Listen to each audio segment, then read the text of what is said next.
এক বৃদ্ধ তার বাড়িতে একটি তোতা পাখি কিনে আনে এবং সেই তোতা পাখির পায়ে সে প্রথম শিকল পরিয়ে রাখে। বৃদ্ধ তাকে রোজ একটু একটু করে পোষ মানায় এবং কথা শেখায়। যখন সে পুরোপুরিভাবে কথা বলতে এবং পোষ মানতে শিখে যায় তখন বৃদ্ধ তার পায়ের শিকল খুলে দেয়। তখন সেই তোতা পাখি মনের সুখে সারা বাড়ি ঘুরে বেড়ায় আর গলা ছেড়ে গান গাইতে থাকে। সেই বৃদ্ধর বাড়িতে একটি পোষা বেড়ালও ছিল। সে ওই রান্নাঘরের সামনে বসে ঝিমোচ্ছিল, কারণ বৃদ্ধর বউ রান্নাঘরে মাছ রান্না করছিল। তাই বেড়াল মাছের গন্ধে মনের খুশিতে মাতোয়ারা। ঠিক এমন সময়ই সে ওই তোতা পাখির গানের গলা শুনতে পেল।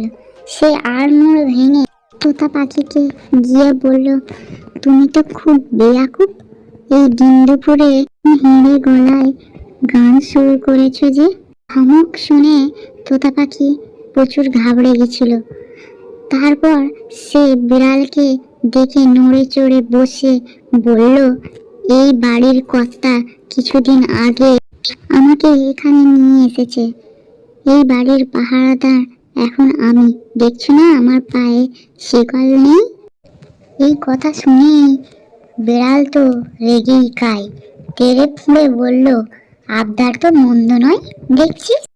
আমি এই বাড়িতে জন্মেছি, আজ পর্যন্ত আমি গলা ছেড়ে মিয়াও ডাকার অনুমতি পাইনি, জানো তো। তোতা পাখি হেসে বলল, এটাই তাহলে তোমার রেগে যাওয়ার কারণ? কিন্তু ভাই বিড়াল, তোমার সঙ্গে আমার তফাৎটা যে কোথায় তা দেখছি তুমি একদমই বুঝতে পারছো না।